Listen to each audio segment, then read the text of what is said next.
सूत्र 14 अविनीत स्वामी लाभाद स्वामी लाभ श्रेयान अर्थात ઉદ્દંડ રાજા કરતા રાજા ન હોવો સારું કહેવાય. ઘણીવાર રાજા ઉદ્દંડ છકી ગયેલો હોય છે. આવા ઉદ્દંડ રાજા કરતા તો રાજા ન હોવો તે સારું. જેમ કે દુષ્ટ પતિ કરતા કુમારી ત્યક્તા કે વિધવા રહેવું સારું. सूत्र 15 संपाद्यात्मा नमन विच्छेद सहायवान अर्थात પોતાને રાજગુણોથી યુક્ત બનાવીને પછી સહાયક અધિકારીઓ શોધવા જોઈએ. સહાયકો વિના શાસન ચાલી શકે નહીં. એટલે રાજાએ પહેલા પોતાને યોગ્ય ગુણવાન બનાવીને પછી યોગ્ય અધિકારીઓ શોધવા જોઈએ. એક નિયમ છે કે યોગ્ય વ્યક્તિની પાસે જ યોગ્ય વ્યક્તિઓ ટકતી હોય છે. અયોગ્ય પાસે યોગ્ય અને યોગ્યની પાસે અયોગ્ય વ્યક્તિઓ ટકી શકતી નથી. યોગ્યતા 3 રીતે માપવાની. જે પદ ઉપર તેને નિમવાનો હોય તે વિષયની તેનામાં તજજ્ઞતા હોવી જરૂરી છે. માનો કે વિત્તમંત્રીની જગ્યાએ જે અર્થશાસ્ત્રની કુશળ વ્યક્તિ હોય તેની જ નિયુક્તિ થાય. આ પ્રથમ યોગ્યતા છે. બીજું, તે પૂર્ણ પ્રામાણિક અને વફાદાર હોય. કેટલીક વાર વ્યક્તિ તજજ્ઞ તો હોય પણ પ્રામાણિક ન હોય, વફાદાર ન હોય, તો તે ભયંકર અનર્થકારી થઈ શકે છે. એટલે તે વ્યક્તિ પ્રામાણિક અને વફાદાર પણ હોવી જોઈએ. પ્રામાણિકતા અને વફાદારીનું પ્રથમ માપ તેની ખાનદાની છે. તે કયા કુળ અથવા વંશની છે તે જોવું જરૂરી છે. પછી છેવટનું માપ તો અનુભવ છે. ત્રીજું, તે વ્યક્તિ આજ્ઞાંકિત હોવી જોઈએ. તે સ્વામીની આજ્ઞાનું પાલન કરે છે કે ઉદ્દંડ છે. ગમે તેટલો યોગ્ય માણસ પણ જો અનુશાસિત ના હોય અને ઉદ્દંડ હોય તો તેને રાખીને કોઈ સુખી ન થઈ શકે. આ 3 યોગ્યતાઓ જોઈને પછી લાંબા સમય સુધીના અનુભવોથી વ્યક્તિને ઓળખી શકાય. યોગ્ય વ્યક્તિની જરૂર કદર કરતા રહેવું જોઈએ. યોગ્ય વ્યક્તિ ગમે તેટલા નાના પદ ઉપર હોય તો પણ તેને બઢતી આપીને ઊંચા પદે ચઢાવવી જોઈએ. આવા કુશળ, વફાદાર, આજ્ઞાંકિત અધિકારીઓથી શાસન સરળતાથી ચલાવી શકાય. सूत्र 16 न सहायस्य मंत्र निश्चय अर्थात मंत्रीओनी सलाह विना राजा योग्य निर्णय लई શકે નહીં. એક વ્યક્તિના નિર્ણયથી હજારો વ્યક્તિઓનું ભવિષ્ય સુધરતું હોય કે બગડતું હોય તેવી વ્યક્તિએ ઉતાવળમાં કોઈની સલાહ લીધા વિના ગમે તેમ નિર્ણય લેવાય નહીં. રાજાનું પદ એવું છે કે તેના નિર્ણયથી પૂરી પ્રજાનું જીવન પ્રભાવિત થતું હોય છે. માત્ર વર્તમાન જ નહીં પણ ભવિષ્ય પણ પ્રભાવિત થતું હોય છે. એટલે રાજાએ હંમેશા કુશળ અને તજજ્ઞ મંત્રીઓ રાખવા જોઈએ અને કોઈ પણ મહત્વનો નિર્ણય લેતા પહેલા તેમની સલાહ લેવી જોઈએ. જે રાજા અહંકારી, અનાડી અથવા પોતાને જ સર્વજ્ઞાની માનનારો હોય છે તે સાચી સલાહ આપનારા મંત્રી રાખતો નથી. કદાચ રાખે છે તો તેમની સલાહ લેતો નથી. મોટા ભાગે આવા રાજા પાસે યોગ્ય વ્યક્તિઓ ટકતી નથી. કારણ કે અહંકારી રાજા સ્વમાની અને ગુણી લોકોને પચાવી શકતો નથી. તેની પાસે ખુશામતખોર અને હામાં હા કરનારા લોકો ભેગા થઈ જાય છે. એથી રાજાનો અને રાષ્ટ્રનો વિનાશ થઈ જાય છે. યોગ્ય રાજાને રાજર્ષિ કહેવાય છે. તે રાષ્ટ્ર અને પ્રજાનો નિર્માતા થઈ શકે છે. સદ્ગુણી અને જ્ઞાની રાજા ગમે તેવો સમર્થ હોય તો પણ તે યોગ્ય સલાહકારો રાખે છે અને શાંતિથી તેમની સલાહ સાંભળે છે. જો કે ઘણા લોકોની સલાહ લીધા પછી પણ જે તે યોગ્ય નિર્ણય કરવાની ક્ષમતા રાજામાં પોતાનામાં હોવી જરૂરી છે. ખરેખર તો રાજા રાજ્ય નથી કરતો, પણ મંત્રીઓ રાજ્ય કરતા હોય છે. મંત્રીઓના સાથ સહકાર વિના રાજા રાજ્ય કરી શકે નહીં. માટે રાજાએ હંમેશા વીણી વીણીને કુશળ મંત્રીઓને સાથે રાખવા. સૂત્ર 17. નૈકમ ચક્રમ પરિભ્રમયતિ, અર્થાત એક પૈડાથી રથ ચાલતો નથી.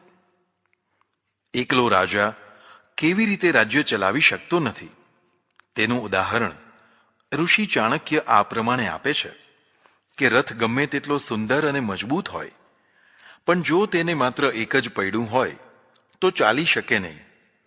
રથને ચલાવવા ઓછામાં ઓછા 2 પૈડા તો જોઈએ જ. આવી રીતે રાજ્ય ચલાવવા માટે પણ રાજાને એક અથવા વધારે કુશળ મંત્રીઓની જરૂર રહેતી જ હોય છે. સૂત્ર 18. સહાયઃ સમસુખ દુઃખઃ, અર્થાત મંત્રી સુખ દુઃખમાં સમાન રીતે સહાયક હોય. પૂર્વે કહ્યું તેમ રાજાને મંત્રી તો જોઈએ જ. સામાન્ય માણસને પણ એકાદ સાચો સલાહકાર મિત્ર જોઈએ, પણ તેની ખરી કસોટી એ છે કે તે સુખમાં તો ઠીક, દુઃખમાં પણ પૂરેપૂરો સાથીદાર બની રહે.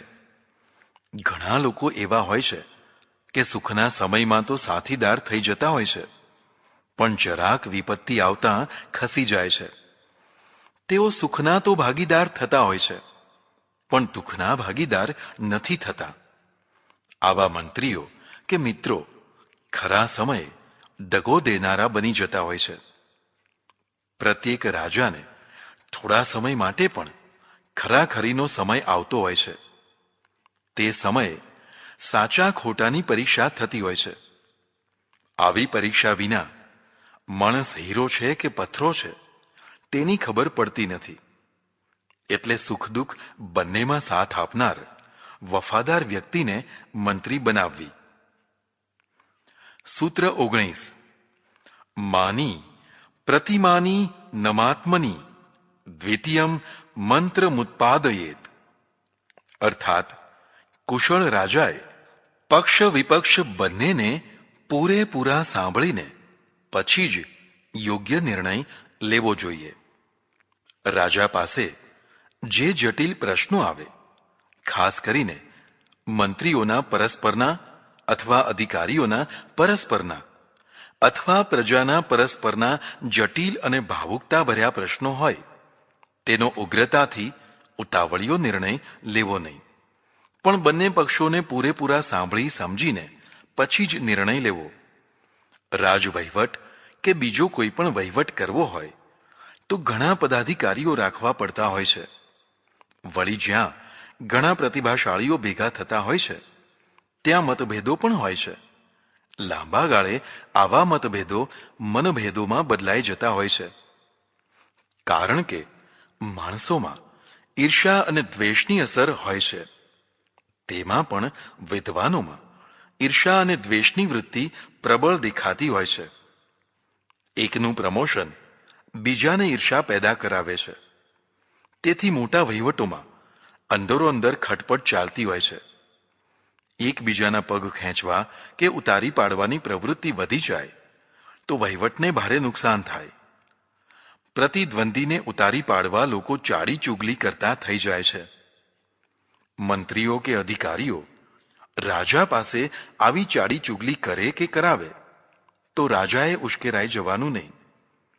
ગંભીર બુદ્ધિથી સાંભળીને ધીરજ રાખવી તથા જે કાંઈ કહ્યું છે તે સાચું છે કે ખોટું છે તેનો નિર્ણય કરવા, પ્રતિપક્ષીને પણ પોતાની વાત રાખવાની તક આપવી. બંને પક્ષોને પૂરેપૂરા સાંભળ્યા પછી જ જે સત્ય લાગે તે નિર્ણય લેવો. પ્રથમ તો વહીવટમાં ચાડી ચુગલી કરનારાને મહત્વ કે પ્રોત્સાહન આપવું નહીં. રાજા જો કાચા કાનનો હશે તો ચુગલખોરોને પ્રોત્સાહન આપતો થઈ જશે, પણ કદાચ કોઈ હિતબુદ્ધિથી પણ કોઈના વિરુદ્ધમાં કંઈ વાત કહે તો તેની વાતને તરત જ માની ન લેવી, પણ પૂરી તપાસ કરવી અને બીજા પક્ષને પણ સાંભળવો જોઈએ.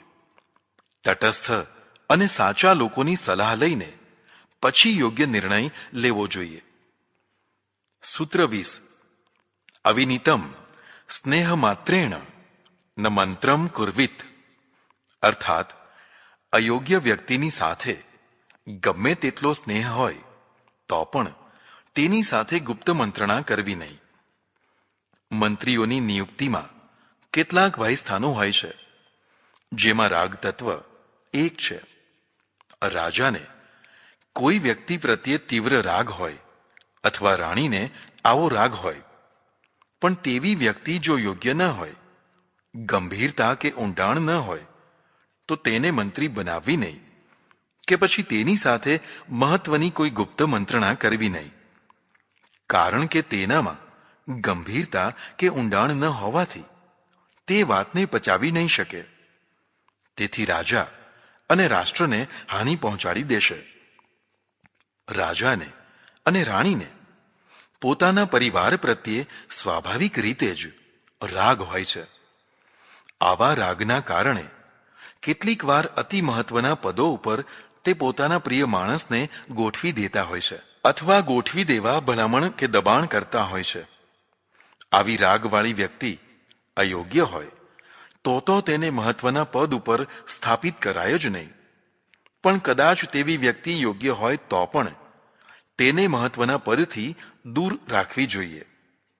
રાગ હોવાથી આવી વ્યક્તિ અપરાધ કરશે તો પણ રાજા દંડ આપી શકશે નહીં.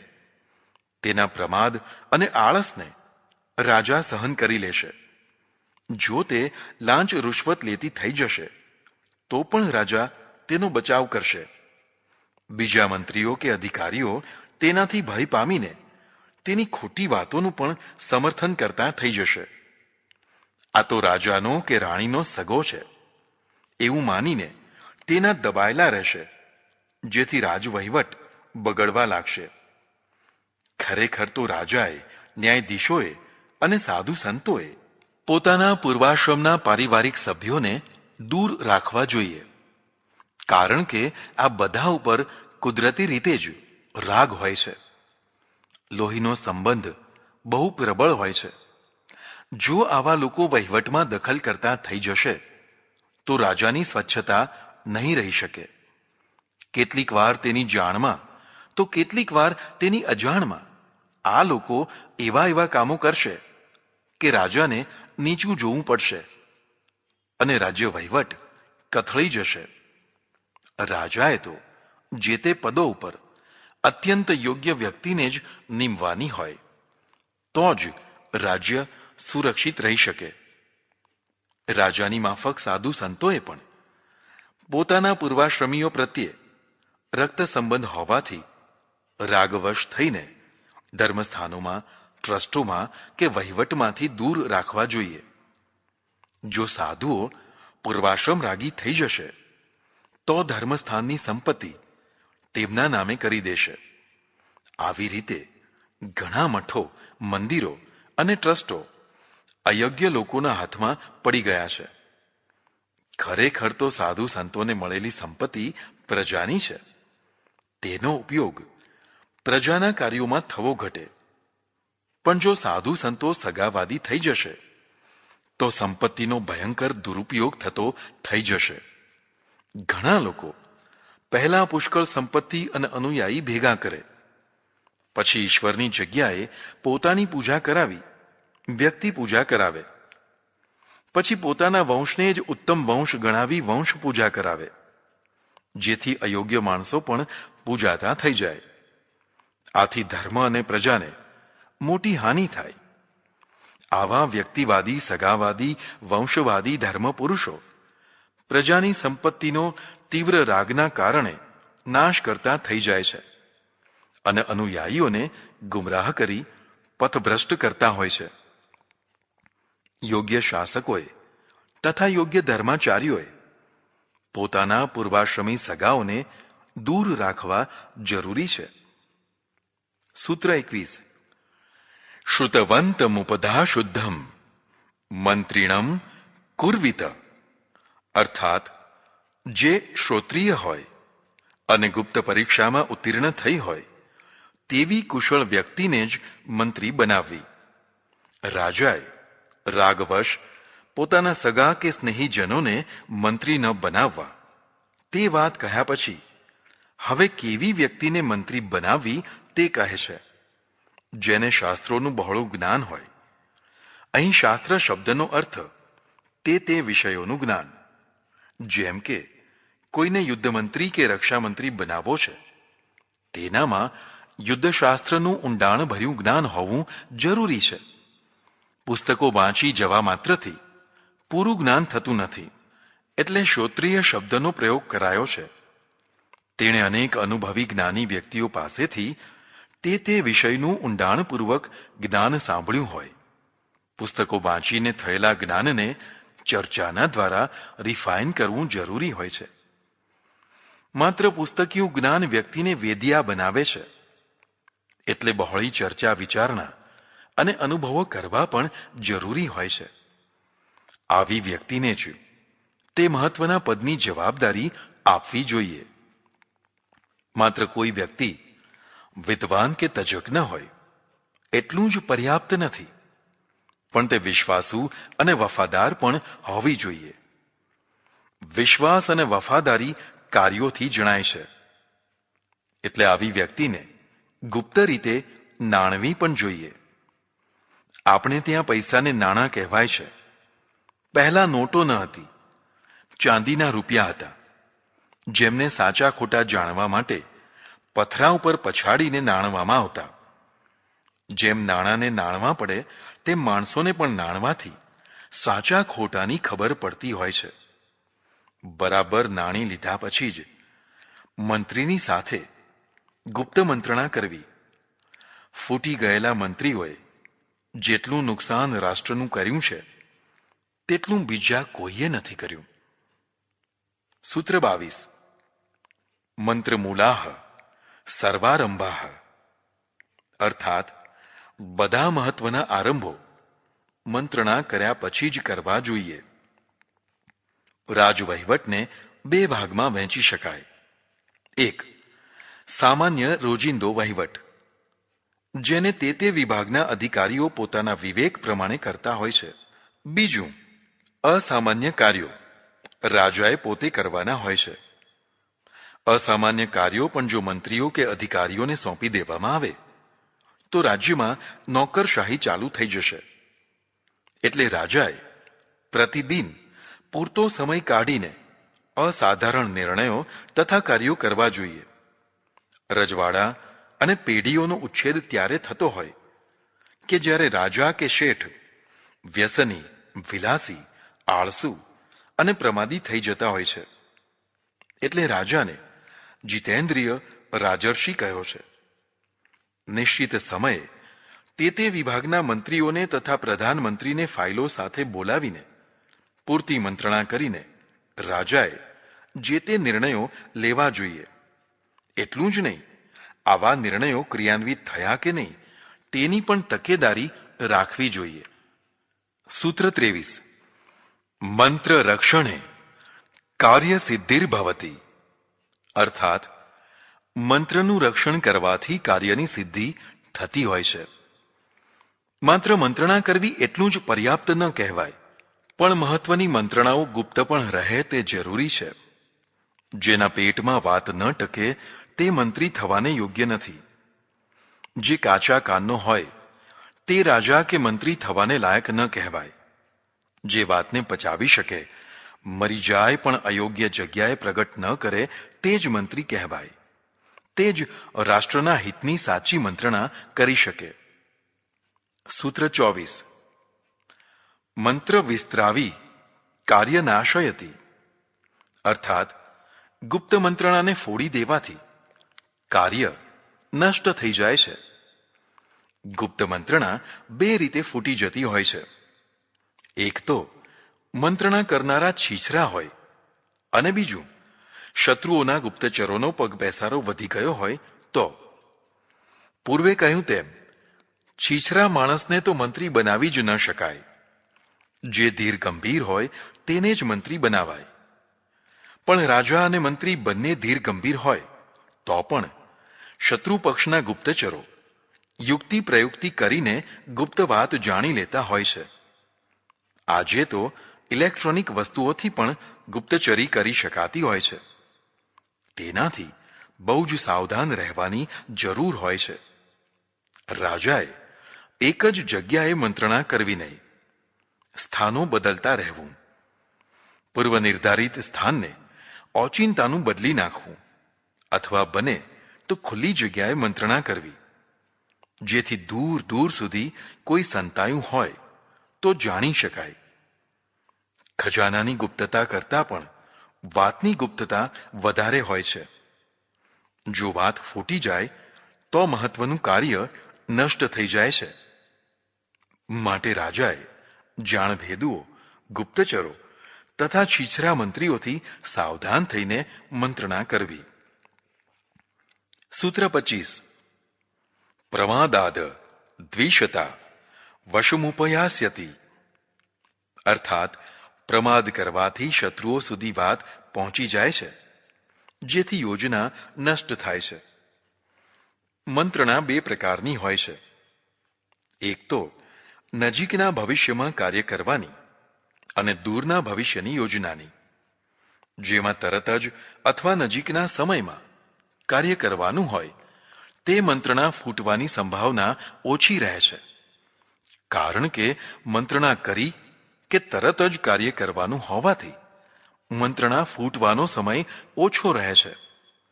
પણ જે મંત્રણાઓ મહિના કે વર્ષો સુધી લાગુ કરવાની હોય તે ફૂટી જવાની વધુ સંભાવના રહે છે. કારણ કે લાંબા સમય સુધી વાતને પચાવવી કઠિન હોય છે.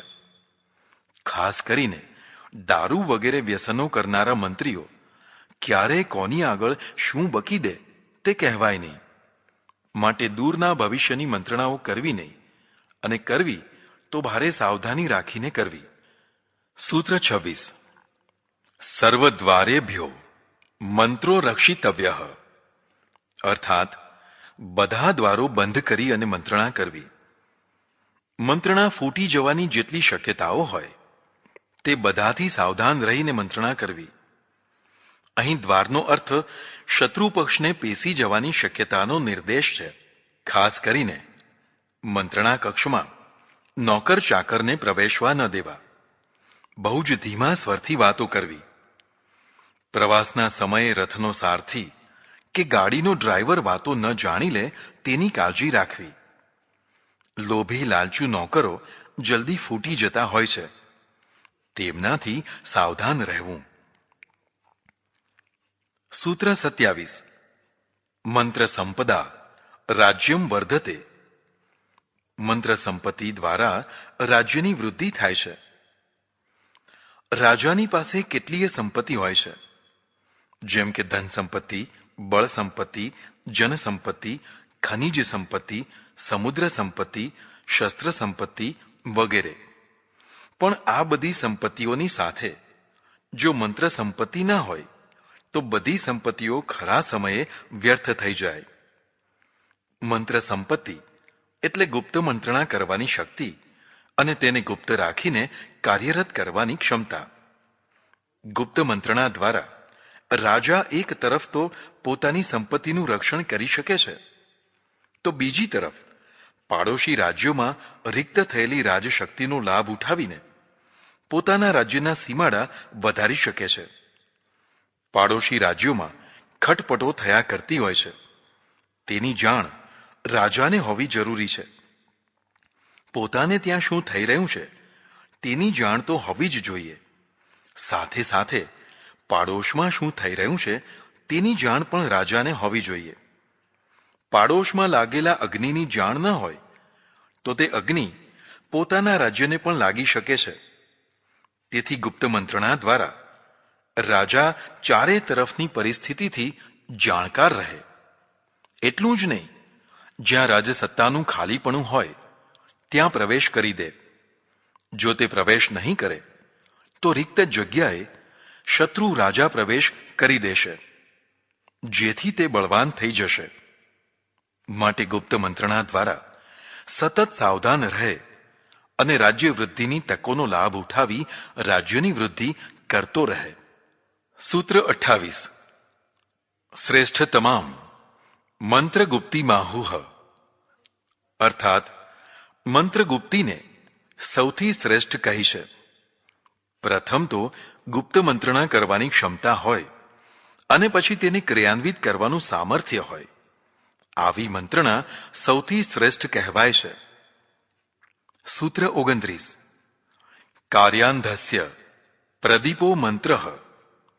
જેમ ગાઢ અંધકારમાં દીવો માર્ગ બતાવે છે, તેમ કાર્યમાં અટવાઈ ગયેલા રાજાને મંત્ર સાચો રસ્તો બતાવે છે. ઘણીવાર રાજા એવી પરિસ્થિતિમાં અટવાઈ જાય છે કે શું કરવું અને શું ન કરવું તેની ગતાગમ રહેતી નથી. કાં તો રસ્તો સૂઝતો નથી, કાં પછી બધા જ રસ્તા ખતરનાક બની જતા હોય છે. આવી સ્થિતિમાં ધીરજ ગુમાવ્યા વિના કુશળ મંત્રીઓ સાથે વારંવાર મંત્રણાઓ કરવી જ શ્રેષ્ઠ છે.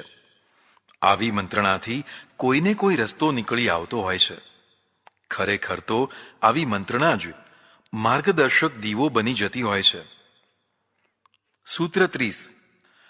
મંત્ર ચક્ષુષા પરિચ્છિન્દ્રાણ્ય વલોક્યંતી, અર્થાત મંત્રણારૂપી નેત્રો દ્વારા રાજા શત્રુઓની કમજોરીઓ જોઈ શકે છે. રાજમાર્ગ એ સંતમાર્ગ નથી. સંતે કોઈના છિદ્રો જોવાના ન હોય. સતત પર છિદ્રો જોનારો માણસ પોતે જ છિદ્રોવાળો થઈ જતો હોય છે. એટલે સંત પુરુષે તો કદાચ કોઈનું કોઈ છિદ્ર દેખાયું હોય તો પણ તેને ઢાંકવાનો પ્રયત્ન કરવો. પણ રાજમાર્ગ અલગ છે. સંત માર્ગમાં શત્રુઓ તરફથી કદાચ નુકસાન થાય તો તે માત્ર પોતાને જ થતું હોય છે. પણ રાજમાર્ગમાં શત્રુઓ તરફથી થનારું નુકસાન પૂરી પ્રજાને અને રાષ્ટ્રને ભોગવવું પડતું હોય છે. એટલે રાજા માત્ર પોતાને માટે જ નથી જીવતો, તે તો પ્રજા અને રાષ્ટ્ર માટે જીવે છે. એટલે તેણે હંમેશા સાવધાનીપૂર્વક આંતરબાહ્ય વ્યવસ્થા ગોઠવવી જોઈએ. બાહ્ય વ્યવસ્થામાં શત્રુ પક્ષના છિદ્રો જોવા જરૂરી છે. કિલ્લો ગમે તેટલો મજબૂત હોય તો પણ કોઈ એકાદ જગ્યાએ તે કમજોર હોય છે.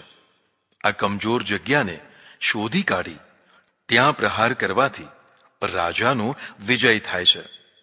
માટે ગુપ્તચરો દ્વારા શત્રુ પક્ષના છિદ્રો જોતા રહેવા અને સમય આવે ત્યારે ત્યાં પ્રહાર કરીને શત્રુને નષ્ટ કરવો જોઈએ. સૂત્ર 31. મંત્ર કાલે ન મત્સર કર્તવ્ય, અર્થાત મંત્રણા કરતી વખતે રાજાએ મત્સર કરવો જોઈએ નહીં. મત્સરને સમજવો જરૂરી છે. શાસ્ત્રોમાં ષડરિપુ એટલે કે કામ, ક્રોધ, મદમોહ, લોભ અને મત્સર કહ્યા છે. તેમાં છેલ્લો મત્સર આવે છે.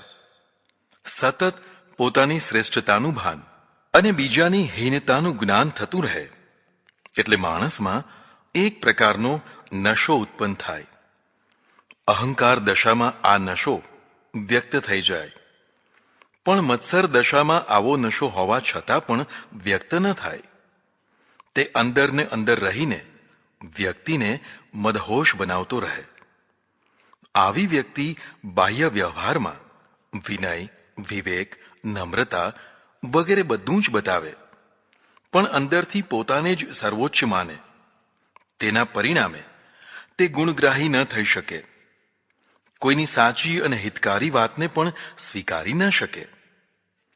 રાજાએ આ દોષથી મુક્ત રહેવાનું છે.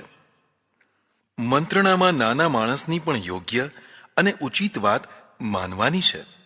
તેની ઉપેક્ષા થાય છે તેવું તેને ન લાગવું જોઈએ. જો તેને લાગશે કે રાજા મારી યોગ્ય વાતની પણ ઉપેક્ષા કરે છે તો તે ફરીવાર સાચી મંત્રણા કરતો અટકી જશે. પછી તો રાજાને સારી લાગે તેવી ખુશામત જ થવા લાગશે. એટલે રાજાએ મત્સર ભાવ રાખ્યા વિના સરળતાથી મંત્રણા કરવી. સૂત્ર 32. ત્રયાણામેક વાક્યે સંપ્રત્યય, અર્થાત મંત્રણાની સિદ્ધિ ત્રણની એકમતીથી થતી હોય છે. મંત્રણા કોની સાથે કરવી? તો કહે છે, ત્રણ જગ્યાએ મંત્રણા કરવી. એક તો રાજા, બીજું પ્રધાનમંત્રી અને ત્રીજું તે વિષયનો સલાહકાર. આ ત્રણે જ્યારે મંત્રણા કરતા કરતા જે મુદ્દા ઉપર એકમત થાય તે મુદ્દાને મહત્વ આપવું જોઈએ. જે મંત્રી રાજાને ગમે તેમ હાય હા કરે તે કલ્યાણકારી ન બની શકે. જરૂર પડે ત્યારે તેણે રાજા કરતા પોતાનો જુદો મત બતાવવો જોઈએ. જો કે તેણે અલગ મત બતાવીને તે જ પ્રમાણે ચાલવાની હઠ ન પકડવી જોઈએ. તેણે નમ્રતાથી કહેવાનું કે મને આ ઠીક નથી લાગતું. પછી આપને ઠીક લાગતું હોય તો કરો, હું આપની સાથે છું. આવું જ વલણ સલાહકારનું હોવું જરૂરી છે. ઘણીવાર સલાહકાર પણ હઠ પકડતા હોય છે. હું કહું તેમ જ કરવાનું. આવું કરવું યોગ્ય ન કહેવાય. સલાહકારે સલાહ આપીને પોતાનું કાર્ય પૂર્ણ થયું માનવાનું છે. રાજાને તે પ્રમાણે ન કરવું હોય તો તેની મરજી. તેણે હઠ ન પકડવી જોઈએ. પણ જ્યારે ત્રણે હઠીલા ન હોય તો પક્ષાપક્ષનો વિચાર કરીને ત્રણે જે વાત ઉપર એકમત થાય તે પ્રશ્નને ઉકેલવો સરળ થઈ જતો હોય છે. સૂત્ર 33. કાર્ય તત્વાર્થદર્શિનો મંત્રીણ, અર્થાત કાર્ય અને અકાર્યના તત્વને જાણનારા જ મંત્રી થઈ શકે છે. સૌથી મહત્વની વસ્તુ છે મંત્રીની નિયુક્તિ. જો અયોગ્ય વ્યક્તિને મંત્રી બનાવી દેવાય તો સર્વનાશ થઈ શકે છે. હંમેશા ખુરશી કરતા તેમાં બેસનાર માણસ મોટો હોવો જોઈએ. જો ખુરશી મોટી અને માણસ નાનો હશે તો જવાબદારીઓ પાર પાડી શકશે નહીં. એટલે જે માણસ કાર્ય અને અકાર્યને તત્વથી જાણી શકતો હોય તેને જ મંત્રી બનાવવો જોઈએ. ઘણીવાર રાજા કરતા પણ મંત્રી વધુ યોગ્યતા ધરાવતો હોય છે.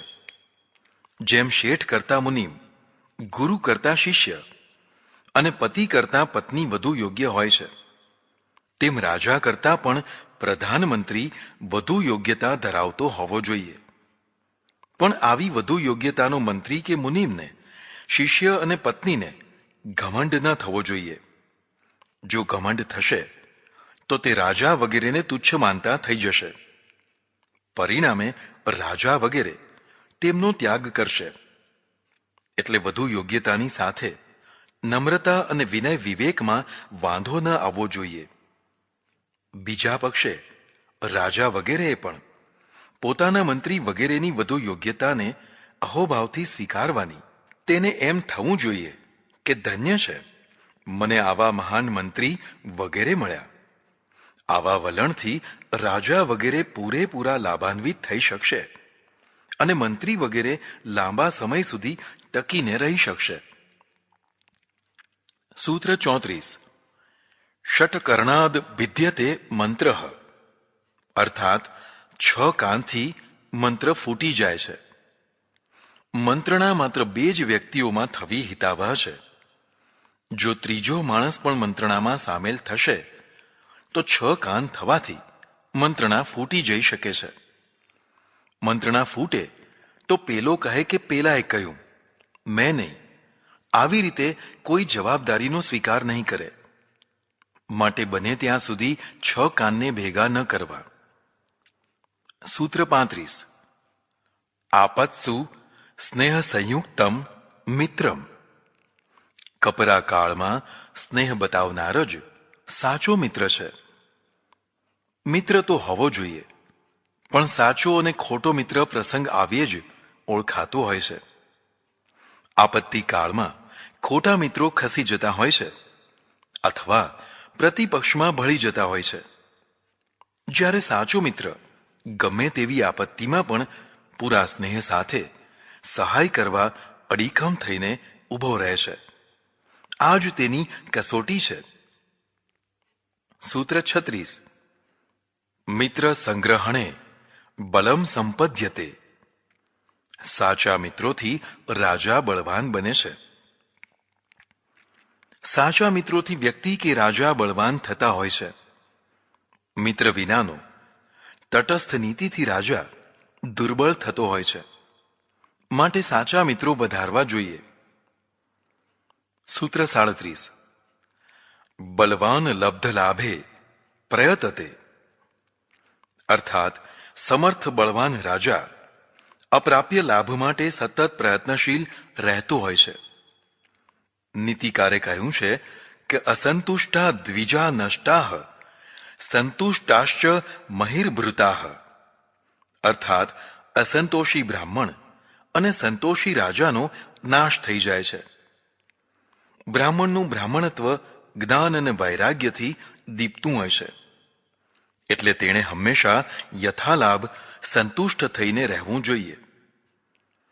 જો તેને સહજ પ્રાપ્ત વસ્તુથી સંતોષ ન થાય તો તે અનેક વસ્તુઓ મેળવવા ફાંફા મારશે.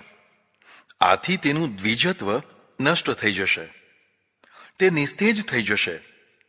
એટલે તેણે તો હંમેશા જે કંઈ પ્રાપ્ત થયું છે તેમાં જ સંતોષ માનીને જીવવાનું હોય છે.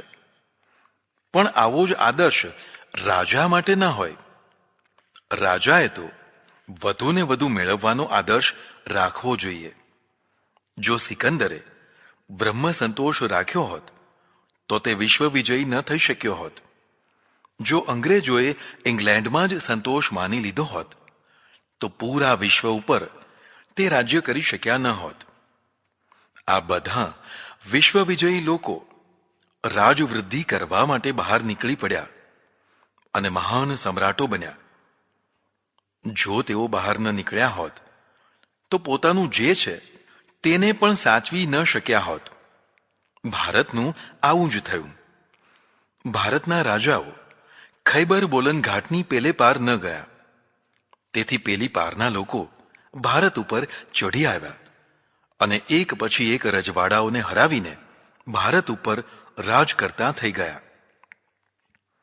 ભારતની ગુલામીના અનેક કારણોમાં આ પણ એક કારણ છે કે રાજા અને પ્રજા વધુ પડતા સંતોષી હતા.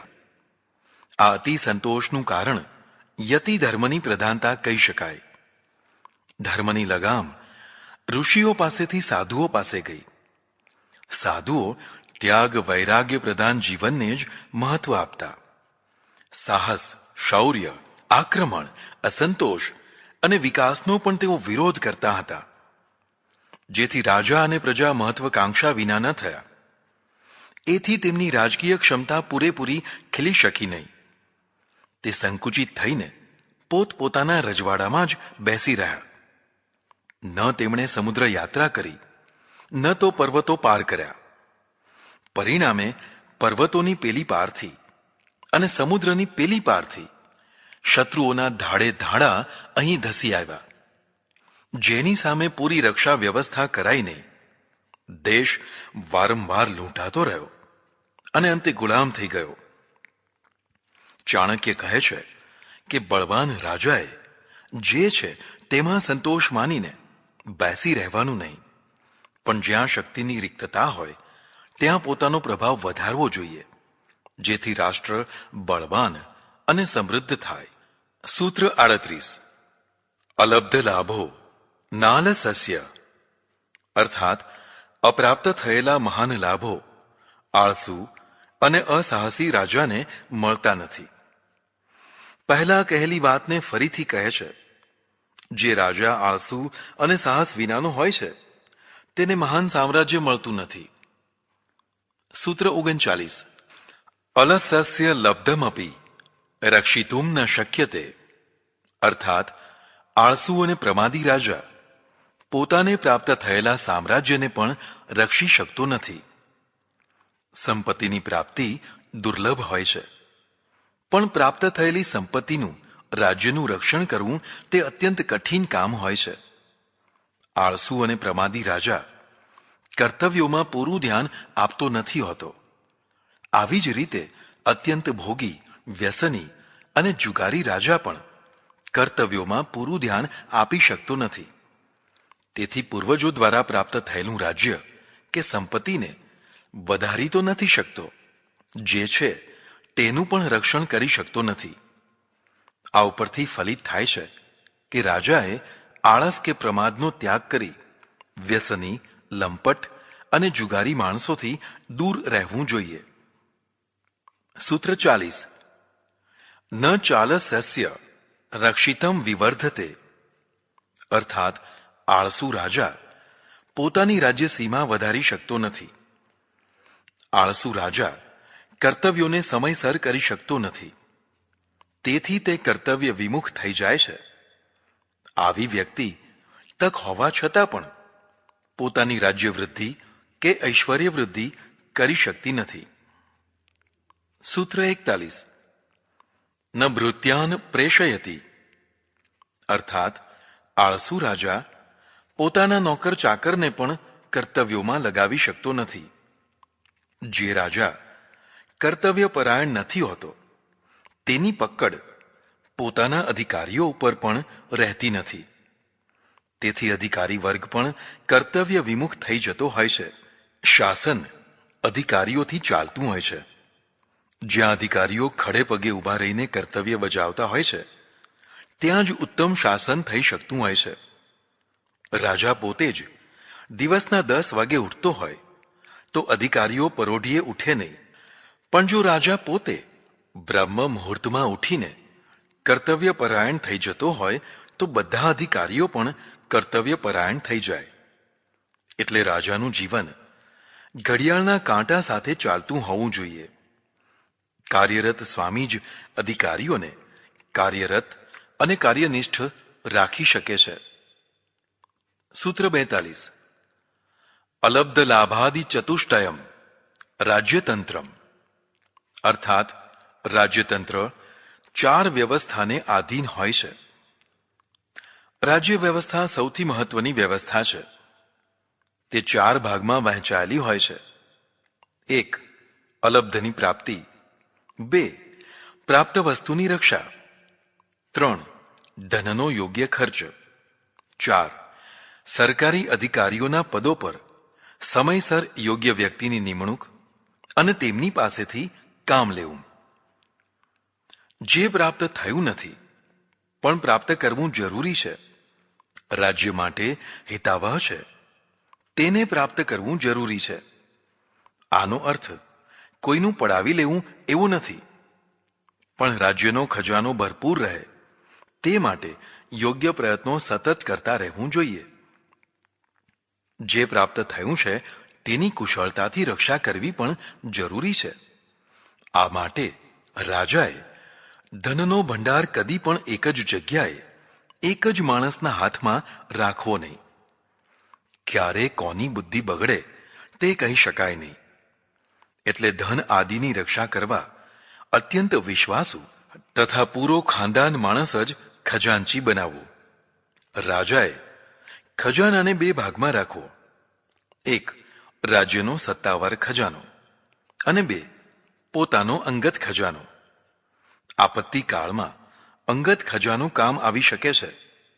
ખાસ કરીને જ્યારે રાજ વિપ્લવ થાય અને રાજાને રાજપાટ છોડીને ભાગવું પડે ત્યારે અંગત ખજાનો કામ આવી શકે છે. તેનો ઉપયોગ કરીને રાજા ફરીથી પોતાનું રાજ્ય પાછું મેળવી શકે છે. જે રાજા માત્ર કર વસૂલી કરીને ધનનો ભંડાર ભેગો કરે છે પણ પ્રજાહિતમાં વાપરતો નથી તે રાજા પ્રજાપ્રિય થઈ શકતો નથી. એટલે રાજાએ કર પ્રાપ્તિથી થયેલા ધનનો ઉપયોગ પ્રજાહિતના કાર્યોમાં કરવો જોઈએ. રાજા પ્રજાપ્રિય હોય એ જરૂરી છે.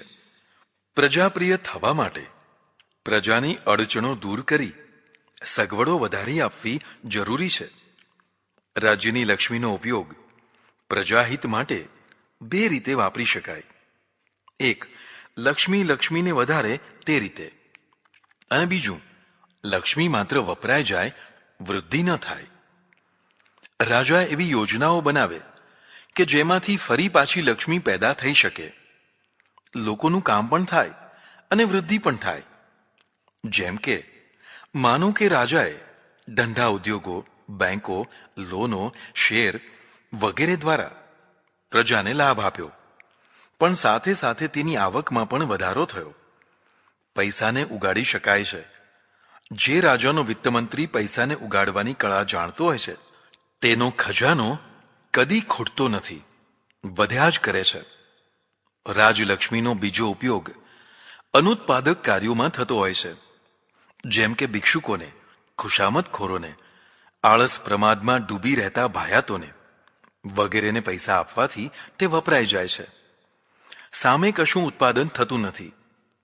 આવી જ રીતે યશ પ્રાપ્તિ માટે મોટા મોટા યજ્ઞો કરવા કે બીજા અનુત્પાદક ખર્ચા કરવાથી રાજલક્ષ્મી વ્યર્થ વપરાઈ જાય છે. શિક્ષણ, આરોગ્ય, રક્ષા વગેરે કાર્યોમાં વધુમાં વધુ યોજનાપૂર્વક લક્ષ્મીનો વ્યય કરવાથી લક્ષ્મીનો સફળ ઉપયોગ થતો હોય છે. રાજાએ આવા કાર્યોમાં લક્ષ્મીનો વિનિયોગ કરવો જોઈએ. ચોથી વસ્તુ મહત્વની છે. મહત્વના પદો ઉપર યોગ્ય વ્યક્તિની નિમણૂક કરવી. જો મહત્વના પદો ઉપર અયોગ્ય અથવા ખોટા માણસોની નિયુક્તિ થઈ જશે તો રાજ વ્યવસ્થા તૂટી પડશે. કારણ કે રાજ્ય અધિકારીઓથી ચાલતું હોય છે. જેનામાં ક્ષમતા નથી અથવા ઓછી ક્ષમતા છે તે અયોગ્ય અધિકારી છે, પણ જેનામાં ક્ષમતા તો છે પણ દાનત સારી નથી તે ખોટા અધિકારી છે. આ ખોટી દાનતવાળા અધિકારીઓ રાજ્યને સૌથી વધુ હાનિ પહોંચાડતા હોય છે. એટલે રાજાએ વિશ્વાસુ, વફાદાર અને કદી પણ દાનત ન બગાડે તેવા ખાનદાન માણસની નિમણૂક કરવી. માણસ લાંબા કાળના અનુભવો પછી જ પરખાતો હોય છે. જોતાની સાથે જ માણસને પૂરેપૂરો ઓળખી શકાતો નથી. તેથી નીવડેલા માણસોને ઉચ્ચ પદો ઉપર સ્થાપિત કરવા. અનુભવ વિનાના નીવડેલા માણસોને એકદમ ઉચ્ચ પદો ઉપર સ્થાપિત કરાય નહીં. સૌથી મોટું એજ્યુકેશન અનુભવોનું છે. બહુ ભણેલા માણસ કરતા બહુ અનુભવી માણસ વધુ યોગ્ય હોય છે. જે રાજાની આ ચાર વ્યવસ્થાઓ બરાબર ગોઠવાઈ ગઈ હોય તે જ ઉત્તમ રાજ્ય કરી શકે.